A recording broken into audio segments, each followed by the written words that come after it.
Hello, everybody, and welcome to the Cut to the Chase Sports Podcast. I'm your host, Chase Shantz. Got Brady King to my right. Brady, what's going on in Columbus? Not too much. Same old. Just favorite episode of the week.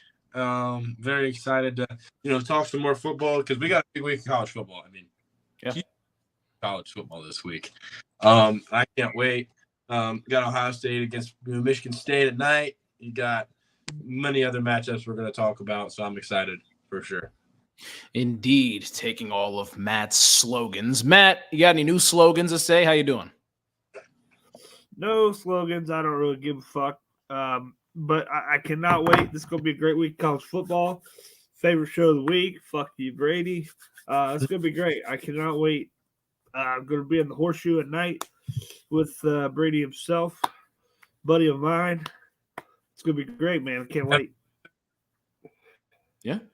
Should be a fun one.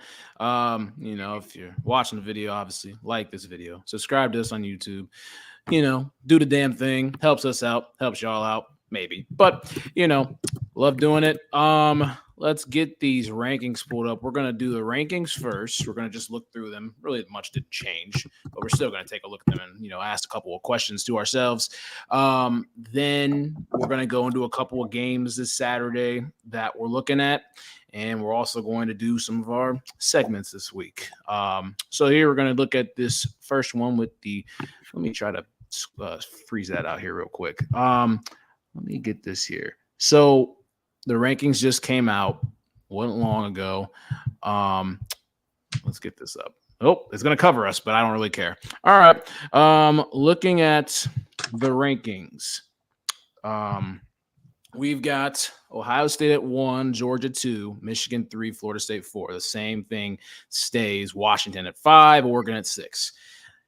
Everything stays the same in that regard. What was the takeaway from the rankings when they got released? There wasn't much, but what was it, Matt? What were your initial thoughts? Literally nothing. Same exact shit that I thought was going to happen. All right, Brady. Yeah, it was not much change this week. It was, same top 6 like there should have been. There really wasn't anything this weekend that should change the top 6. And then everything else, nothing really shaken up. The Big Ten West has a ranked team now in Iowa, so that's interesting. Yeah, pretty interesting. Brady also owes me $5 for Notre Dame being ranked 20. Yeah, I do. Yeah. All right. Well, we can pay him back Saturday as those two are going to be at the Ohio State Michigan State game, which should be a fun one for us Buckeyes and everything. We're looking forward. Washington and Oregon, 5 and 6 in the country. If both teams continue to win out, they'll play each other in the Pac-12 championship. You guys are still standing with Oregon being the better team over Washington, I would assume. Nothing's really changed any of that.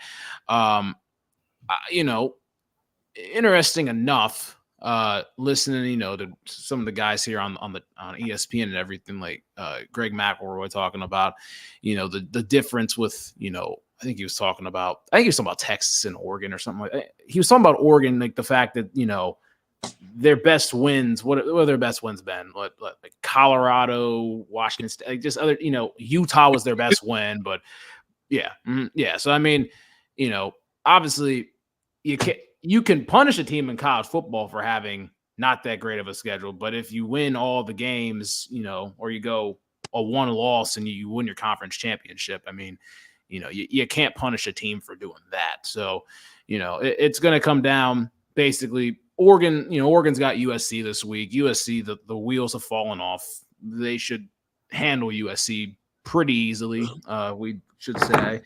But Washington and Oregon, interesting two-man race down the stretch. If they win out, they'll play each other in Vegas at Allegiant Stadium on probably going to be a Friday night. We're getting to that point in November where you're going to start seeing, other teams on these schedules give these top teams their best shot. I know USC, they were number 20 last week, but they still gave Washington their best shot possible, at least on offense. what is a game on this scheduled, on anyone's scheduled here in the top six, it's top 10 even, that is a trap game for any of these top 10 opponents? What is one trap game where you're like, man, like we shouldn't be sleeping on this matchup? If it's for a Texas, or if it's for a Bama, if it's for a Georgia, even like what game on a schedule would you say is a trap game for any of these top 10 teams going forward? I thought Michigan at Maryland was going to be one. Okay. All right. Wait, you said Michigan. What just happened? And then you just talk. Screw it. You said Michigan. You said Michigan, Maryland. I thought Michigan and Maryland. Okay. Yeah. But I mean, last week, Maryland got totally annihilated. So it was bad. Honestly, I'd have to really take a deep dive here, but I don't think many. Okay. Texas this week, I think, is one. TCU has been they've been in the series in the past 10 or so years against Texas, and I don't think they're a great team, but I think that without Quinn Ewers, I'm assuming he's still not back.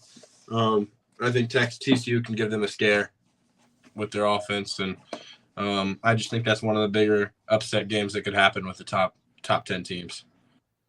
Yeah, I agree on that. Also, what?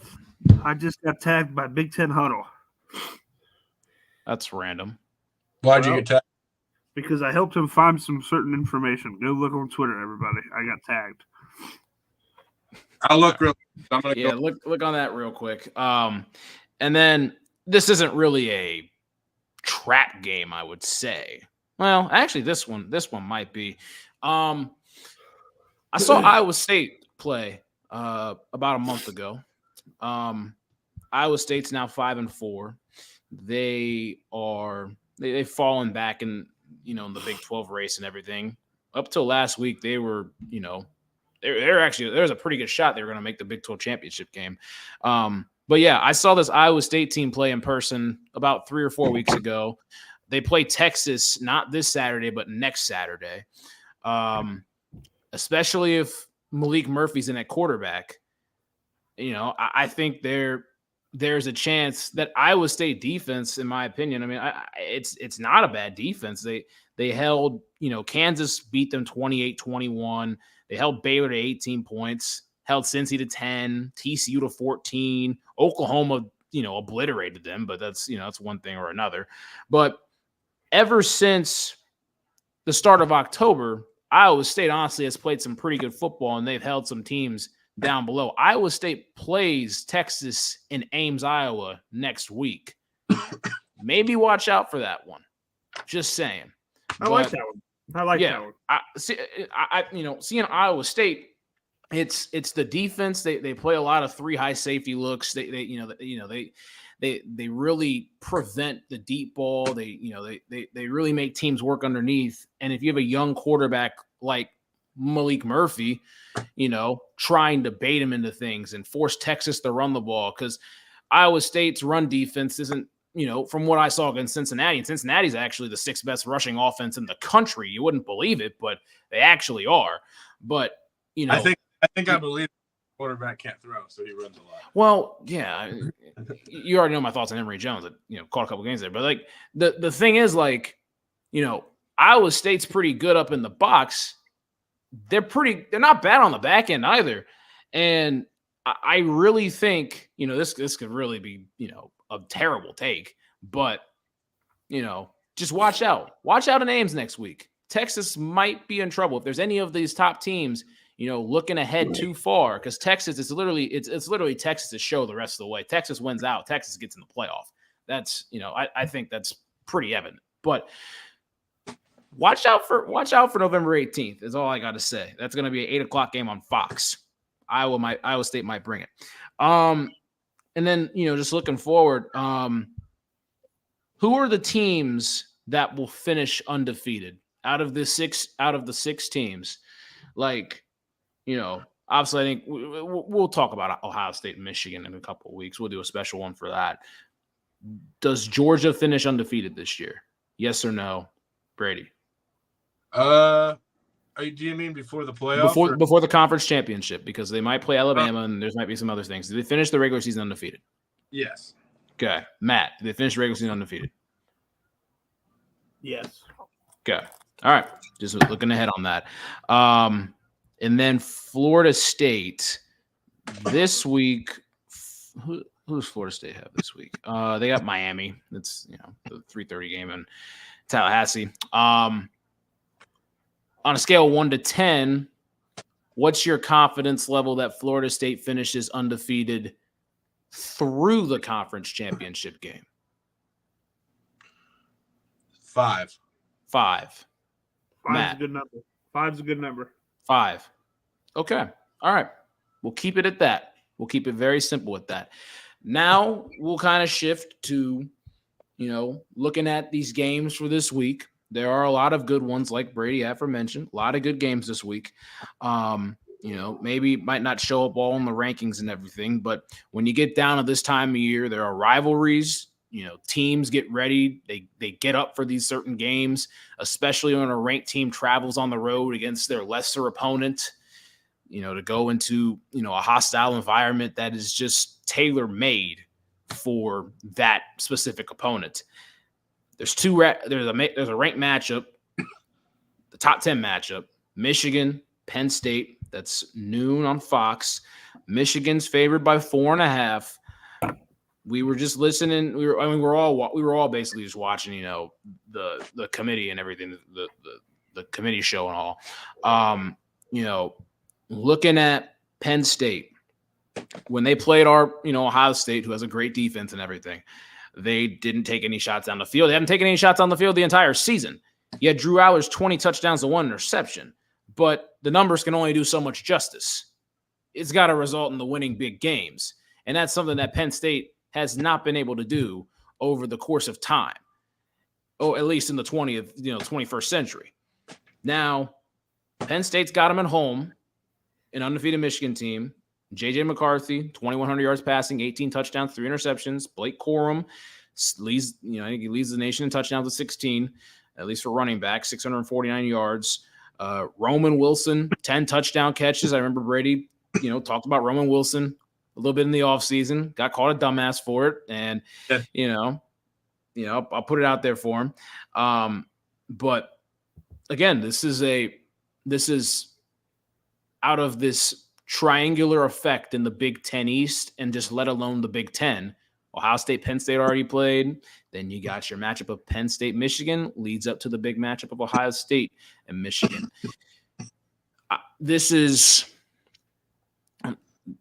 What are your guys' thoughts on this game? Because I'm having a little bit of trouble with how I feel about this, because I think Michigan's a better team than Penn State, but I just wonder how much the home factor plays into it and all this other stuff surrounding the Michigan football program. There's a lot of things that are going on, but just I'll say, Brady, give me a brief thing of how Penn State will win this football game. Penn State wins the football game if they do what? I think Penn State wins the game if they're able to dial up shots downfield, because I don't think it's a matter of Drew Aller can't do it. I think it's will they dial it up for him so he can make a play? Because the Ohio State week, I said that Drew Aller's been the opposite of what I thought he would be this year. I thought he was going to be a guy that made a ton of big plays, but also has a ton of really what are you doing type of plays as a first-year starter. Probably I would have guessed he would have at least 6 picks by the time, maybe even more. Yeah. Throwing it to the defense a couple times, but also make hit a ton of shots. And that hadn't happened at that point. And it was really, he was taking he looked like a veteran that didn't want to throw it downfield. And then against Indiana, they got down. Penn State was not looking good that game. Penn State has been dominant against teams inferior, except for Indiana. And he needed to make a play, and Drew Aller rifles a 50-yard bomb down the sideline to Keandre Lambert-Smith. I'm like, where has that been all year? I mean, come on. There's no way. You can't tell me he can't do it, because that thing was he's the only quarterback in the Big Ten that makes that throw. And he also threw a pick right before that. So it was like, there's the Drew Aller. If we can get that Drew Aller, the aggressive Drew Aller that's not really worried about throwing picks, don't turn the ball over a ton, but don't worry about it. And they can hit big plays. I think that's a key for Penn State, is to not play conservative. Okay. Big play Aller. That's one thing that you got to look forward to. Matt, is there another key for Penn State to win this football game besides the arm and potential accuracy of Drew Aller?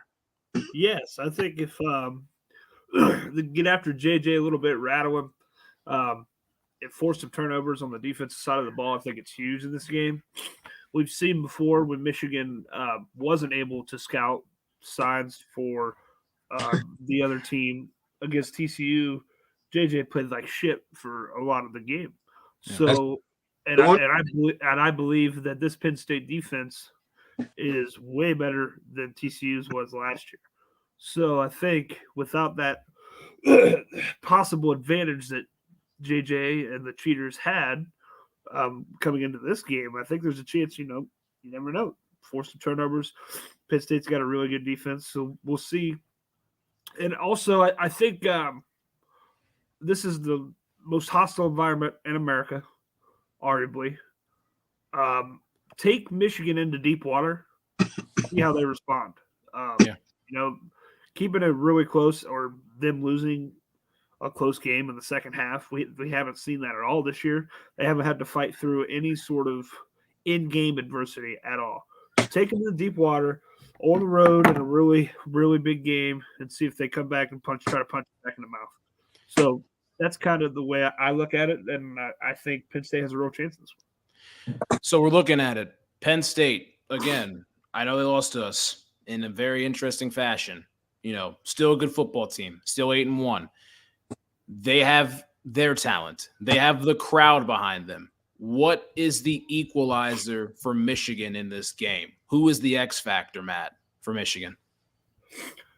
I think it's got to be JJ with his legs. I think that's just the best way for me to describe it. I think the way he has been able to extend plays this year with outside the pocket and then still be able to throw the ball extremely accurately downfield is huge. So if JJ continue to extend plays and make plays with his legs and his arm outside the pocket, could just really it could just be a demoralizer for teams because especially when you're getting after the quarterback, you're about to make a sack and then the dude just fucking finds a way to get out of there. You're like, yep. God, yeah, so it's that kind of stuff that can take the wind out of Penn State's sails on the field and the wind out of the crowd for sure. That's big time. A quarterback making plays with his legs can really kill any crowd, can kill confidence of a defense. And JJ McCarthy, very good with his legs, with his arm. The jury's still out for most of the country. I think a lot of us are like, yeah, nah. But, most of the country is still on that. Brady, the last time Michigan came in to Penn State was November 13th of 2021. Michigan won that game 21-17. Michigan has had their way somewhat in Happy Valley the last couple of years. They ended up winning in 21. They lost in 19, lost in 17, but won in 15. Before, it was really a lot of Penn State success. Looking at this, do they ride the coattails of Blake Corum in this game? I think that's really what happened last year. That's how they won this game. So that's what if they can find a way to get Blake Corum going, that to me is like a big thing for Michigan if they want to win this game, is doing what they did last year, because that's the formula for beating Penn State, is running it down their throat. Because Penn State's pass defense is a great scheme. I mean, they are tough to just throw the ball on. You've got to have X factors like they have arguably the first corner going to be selected in the draft in Kalen King, but where we have Marvin Harrison Jr., I feel like we've been the only team able to throw the ball in them the past 2 years. We've just, whoever was guarding Marv, we're just throwing at him. And that's worked for us the past 2 years. I don't think Michigan has that receiver. Although Roman Wilson's a solid player, he's not Marvin. So I think they've got to hammer Blake a lot and see what they can get going there. I agree. Okay, looking at the defensive side of the ball, We're going to look at for Penn State. Who's the Adisa? What's the last name again? I completely forget. I'm going the wrong way. They have a what is that? Chop Robinson. Well, I was actually looking at their leader in sacks. Actually, Chop Robinson has played a pretty big impact and everything, but their leader in sacks this year, actually, Adisa Isaac is 6.5 sacks. That's another X factor on this defense that you got to watch out for. This Michigan offensive line's got to try to hold up and everything, but Penn State's got guys on both sides that can rush the passer, and there's a good amount can be said about Michigan as well. I'm just looking down here at a couple of the stats. Michigan really hasn't gotten to the quarterback as much as you would think. In these games. I mean, 22 sacks in 9 games. It's not bad. Don't get me wrong. It's over 2 sacks a game, but you would have thought with them being more of a defensive team and them just shutting teams down that they would get to the quarterback a bit more. On their side of the ball, it's Josiah Stewart, 4.5 sacks, 22 tackles this year. Which pass rush do you think is going to come more alive in this game? We'll go with Matt here. All right, go ahead. I'm sorry, I'm getting tweeted at. What did you say? Zoned out. It's all good, but they play, zone cover. Okay.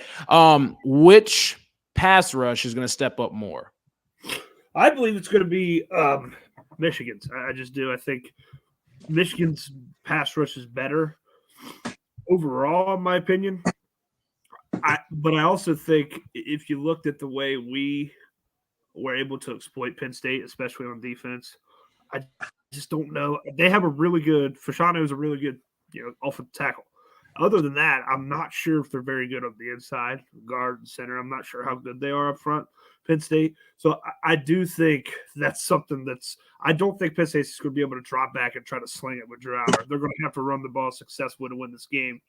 And I just believe Michigan's pass rush will be effective against Penn State's offensive line for sure. Well, Brady, will an offensive line's effectiveness be the key, or will a defensive unit's pass rush be a bigger key? Wait, what plays more into this? Protecting the quarterback better, or the fact of, a pass rush just disrupting a game? Like, you know what I'm saying? It's a very broad question, but like, I think for Penn, I think it's the opposite for both teams. I think for Penn State, they need to protect the passer. They need to block. They need to protect Drew Allar better, because Drew Allar is much better with a clean pocket where he can just stand in there and make plays. But for Michigan, I don't think JJ cares all that much about a clean pocket, because a lot of the time he likes to go run and make one of those Caleb Williams plays anyway. So I think Michigan needs to rush Drew Allar, because that's how you get Drew Allar off of his rhythm. That's what I saw in the Ohio State game was, JT and all them, when we would get pressure, Drew Allar would throw the ball with anticipation, almost too quick, and the receiver would turn back for the ball and it's already hitting the ground. It's already flung past the receiver because, we got such quick pressure. So I think it's literally the opposite for both. Yeah. Matt, is this game a Matt's pick? And if it is, what is it? The spread is not a Matt's pick. But I think it's a very, very defensive heavily battle. I think you see both defenses play really well. So I have under 46 points. Penn State, Michigan under 46. All right. Brady, who do you have winning the contest? I'm going to go with Michigan. So Okay. This back and forth but I think Michigan's going to win and, be undefeated going into the game. I just think Michigan, beats them by a touchdown or so, one score, and is able to run the ball better than Penn State can run the ball. All right. Matt, who's your winner? I've said it all year. I've said it at the beginning of the year. I think Penn State wins the game. I'm going to go Penn State 23-20. I think they force a couple JJ turnovers. Like I said, I really believe that it's just I think the sign stealing bullshit is a lot bigger than people think it is. So, being real with it, I think Penn State is able to force some turnovers, and I think Penn State runs the ball a lot better than they did, especially against Ohio State, a bigger game. It's a big crowd in Happy Valley. I like Penn State 23-20. All right. I'm going to agree with your under, but I'm going to agree with Brady on who wins the game. I'm actually going to go with Michigan 24-17. I just think, I think their defense will make, I think they'll benefit from if Drew Aller's trying to push the ball down the field. I think Drew Aller's going to push the ball down the field actually early on the start. I think they're going to score a touchdown. They're going to have a really good, opening drive and everything. I just think that he's going to get a little too happy and go back to, some of his ways and realize, hey man, this isn't high school. I can just sling it around the yard and everything. I think one of those turnovers is going to really, be the difference in the game and kind of bite them. And I'm going to go with Michigan 24-17 in this one. And I think both, Ohio State and Michigan will go undefeated in that one. Penn State season virtually over. Looking at other games around, Alabama plays Kentucky Saturday at noon. Kentucky's got, they're always fluttering around 6-3. Bama just going in to Lexington. That's only an hour away from here. That's the tickets are absurd, but we won't talk about that game. Again, Washington's November to Remember continues with Utah coming into town. Washington's favored by 9.5. It's a 3:30 game on Fox. We'll just make a pick. Does Washington get to 10-0? Matt? No, they don't. Oh, Utah pulls a shocker here. This is also Matt's pick. All right. I have Utah plus 9.5. By the way, we're 16-12-2 on the year. We went 1-1-1 last week. So 16-12-2, still a winning year so far. So we're rocking and rolling. But I do think we've seen a suspect Washington defense be torched by multiple teams this year, and we've seen them play subpar against very average teams this year, maybe even below average, but multiple times. Now, a couple of times it's been on the road. They are playing at home, but this just feels like this is a game that Kyle Whittingham and Utah just finds a way to win. It's like Utah is the Pac-12 spoiler when it comes to getting somebody to the playoff. Anytime somebody's going to get to the playoff, Utah just takes a big old fucking shit right on their desk and says, fuck you, nobody's going to the playoff. Back to 2019 when it did.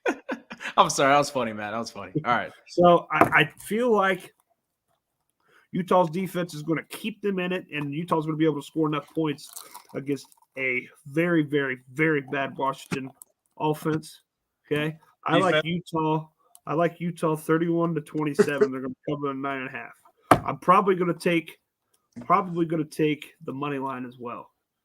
Wow, sounds like Michael Penix and Roma Dunze suck. He thinks they're a very bad offense. Brady, who do you got? Defense. You said offense. I was messing around. I know what you meant, but you said offense. Yeah, that's what I meant. Yeah. Fuck you, Brady. I agree with that. I think this is an upset. I think this is a home trap game for Washington. Because I think Kyle Whittingham is an excellent coach. I would love to have him as our coach if anything were to happen with Ryan Day. I know he's old, so that probably wouldn't happen. But I have a lot of respect for him. I think that he's going to have Utah ready to exploit Washington's defense. And I think that Utah's defense is going to come ready to play and a lot more ready than USC's. I mean, good God, USC's defense is horrible. Yeah, so, pretty bad. Yeah, I think I'm going to go with Utah. Let's go with 34-31 3-point game. Utah wins a game-winning field goal at Washington. By the way, this is really weird. I'm watching Celebrity Pickleball, and Tony Romo is broadcasting this. This is so weird. Okay, enough with that. The more you guys talk about that, the more I can see it happen. But I remember in mid-October, I said, hey, Washington's going to roll. It's going to be a November to remember. I'm going to stick with Washington, but I think it'll be, again, played in that home trap game type of vibe. And I think Washington will struggle in this game, but I think the struggle won't be too much for them to blow it. But the more you guys talk about it, I could see it. I could see Utah winning this game. And, they're basically the Pac-12's Undertaker. It's like, hey, if we don't get in the playoffs, no one's going to get in the playoffs. That's what I'm saying. there's two, there are two teams that are trying to get in the playoffs in that regard. Oregon took down Utah in their home place, and and it's also funny with Utah being that team that'll go on the road and do it, which is odd. But I think Washington's going to win. I think it's again a November to remember. So I'm going to stick with that. We'll see if that actually ends up being a cold take or not. But to be honest, I could care less. Now we're looking at the big 7:00 matchup. Actually, we're going to go to our matchup first. Michigan State, Ohio State. Michigan State, they suck at football. They are terrible. They are 3-6. It is actually hilarious how their coach got fired. Everyone knows about all of that. They won their last football game against Nebraska 20-17. In the last 4 games, at least going from the 30th of September, they scored a combined 52 points in 4 games. Michigan State is a really bad football team. Ohio State, on the other hand, is the number 1 team in the country right now. This is a weird time of year, and my microphone drops. This is a weird time of year where it's a bad opponent. Ohio State doesn't want to overlook anybody on their way there to play Michigan. But again, this team is really bad. Terrible. They're terrible. I can't say enough about it. And I've never seen Michigan State this bad before. No. But, at least in our lifetime. But, I mean, Ohio State, what is something – what's something beneath the surface that has, that you've been really impressed with Brady? Something that doesn't get talked about enough. You could say the broad answer of the defense and everything. Who is someone or something that doesn't get enough credit that you've just noticed from Ohio State, and give them some love? Who is it, or what is it? I think I'm going to go with Josh Proctor. This dude comes back. So, 2020, his junior year, COVID year, is the starter on a national championship team. Comes in, plays a good year, has the opportunity to announce he's coming back. He was, we thought he was going to come back, but he was one of those players that was good enough his junior year that he had to make that post. Comes back in 2020, breaks his leg against Oregon because Bryson Shaw had to be our starting safety. And then Josh, in a shocking turn of events, is back for his 5th year, and then gets pulled after the first play against Notre Dame. It's like, okay, this guy's in the transfer portal. We'll just go. Dude comes back for his 6th season after all that, and he is balling, out of control, better than I've ever seen him. He has caused so many plays. There are 2 games where we've been in jeopardy of losing this year, where he's caused a pick 6 to turn the table. Maryland, obviously, jumps right in front of an absolutely great play against Maryland when we were down 10-0 at that point, with Maryland having the ball, and he throws a pick. He gets a pick 6, and then Rutgers up 2 in Ohio State territory in the red zone, about to score, blows up the running back who was trying to catch the ball, knocks the ball in the air, and then causes the pick 6 for Jordan Hancock. Yep. Josh Proctor, and then in the run game, he stopped them on 2nd and goal and 3rd and goal in the second quarter when they were about to score because of Kyle McCord's interception. He blows up 2 straight plays. He's just been excellent. He's been unbelievable. Gotta love the love for Proctor. Matt, same question. You got a different answer. Yeah, I think I don't really have a person or anything like that. But the thing, like I said, I said it on Monday or yesterday. But honestly, I'm just really impressed by not giving up red zone touchdowns. It's huge. I really believe when you have a good team driving, or anybody in that regard driving, and you blow up, and we've been able to force 3 over and over and over again. It's almost like it's just like, fuck it. Let them get down there and just take 3. Fuck. Now, we don't want to score. But it's just the red zone defense has been really, really, really good for this team. Really, really good. And I think it's going to pay dividends, especially against – I just think so far red zone defense for me, continuing to force field goals has been so good for Ohio State this year. Give me a score for Saturday. 44-6. All right. Brady. I'm gonna go 37-7. All right. I'll just say Ohio State by 40, and we'll get that out of the way. We'll do some more Buckeye talk. Well, trust me, more of the reaction videos are about the Buckeyes and other stuff. But, with us playing a team like Michigan State, obviously, not trying to sleep on any team or degrade any team, but they're not. But Michigan State's not a good football team. Horrible. They're not a good football team. They're not. To give them one praise because we've hated on them. They're awful. Yeah, they're not a good football team at all. They're the worst football team we're going to play.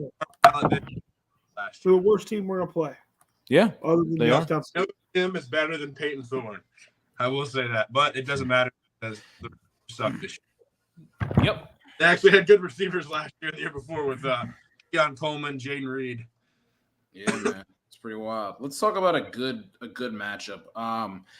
We're gonna look at Ole Miss and Georgia. Ole Miss is now number 9, Georgia number 2, and it's a 7:00 game in Athens, Georgia. I believe Fowler and Herbstreit will be on the call for that one, so it's a big game. What's the X factor? Who's the X factor for Ole Miss? How are they gonna win this game? Let's go, Brady. X factor for Ole Miss is this is the normal X and dart. I'll go with the quarterback. If he can stand there, make plays against a tough pass rush, get the ball out quickly, and keep drives going, keep the ball in Ole Miss's hands and not turn it over, I think Ole Miss can go down to the wire. All right, Matt. So Georgia wins if Carson Beck has what stat line? Give me numbers, man. Give me numbers.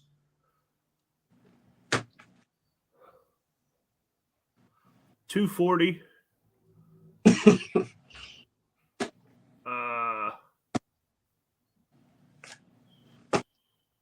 2 touchdowns. Okay. Simple as that. Just don't turn the ball over, be efficient, and score some touchdowns. All right, cool. Now pick who's going to win the game. This is a Matt's pick. Okay, Matt, take. Yeah, fuck you, Brady. It's a Matt's pick. It's all right. You talked over like keep talking. You're gonna try to keep talking down there, but I'm just gonna keep rambling on and on until Matt's gonna stop. Matt's just staring there now, not even trying to talk, which is hilarious. You guys just need to fight or something. I don't know. I agree. So I'm gonna take in this game. In this game, I will take the Georgia Bulldogs, but I'm taking Ole Miss plus 11. I think it's close. I think the Running Rebels keep it close. If you know me, I really liked Ole Miss this year. I think they're really good. I think Ole Miss gives them a chance. It wouldn't shock me at all if Ole Miss comes in there and pulls it out. But I'm going to go ahead and give the benefit of the doubt to the Bulldogs, 28-20. All right. Bulldogs win. Ole Miss covers is Matt's pick right there, 2 of 3. Brady, who wins the game? Yeah, I'm going to go with Georgia as well. I'll say this about Ole Miss under Lane Kiffin.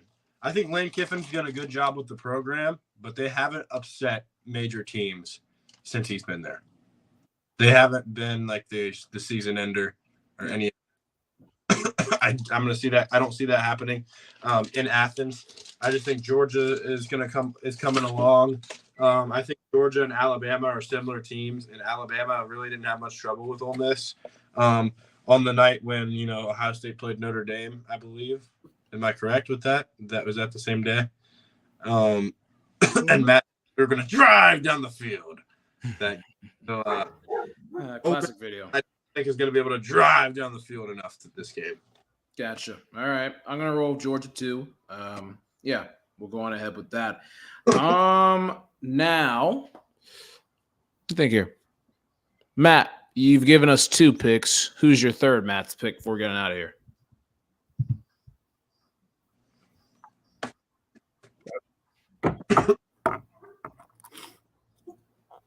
Matt. I gave you 3 picks. You gave me 2, Utah and Ole Miss. I gave you 3, Penn State plus under 46. That's okay. That's the other one. Yeah, that's one of my best picks. Yeah. Oh, okay. Well, I just thought you were giving an under. I thought you were saying, it's going to be under. Yeah, I'm going with that. Yeah, that's my third pick. All right. So what is your record again, Matt? Say it for the people. 16, 12, and 2. That's pretty fucking good. All right. Still last place in Scotty's league. I don't do it. Why? Because I forget and I just don't care. Fun killer, huh? You wasted money. $20. Wow. At 20. All right. You guys got any final things to say before we get out of here? I have one final thing to say. Go on ahead. Suspend Harbaugh. You cannot let them get away with this.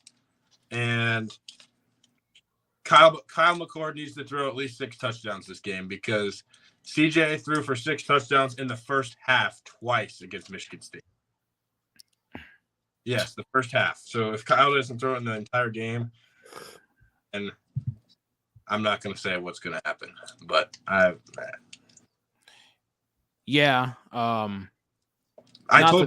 told Matt what was going to happen to him if he didn't do something. I forget what it was, and that's what's going to happen to Kyle. Nothing bad. Interesting tidbit. Take away. All right. Blake Corum might know Connor Stallions. Yep. I'm sure he definitely knows Connor Stallions. That's very more to it. I know. I saw it. All right. What is it, man? To be honest, I don't feel like saying it. So all right. I'll end the episode and you can tell me off there. All right. Yeah. We'll see you guys next week. More coverage coming soon. See ya.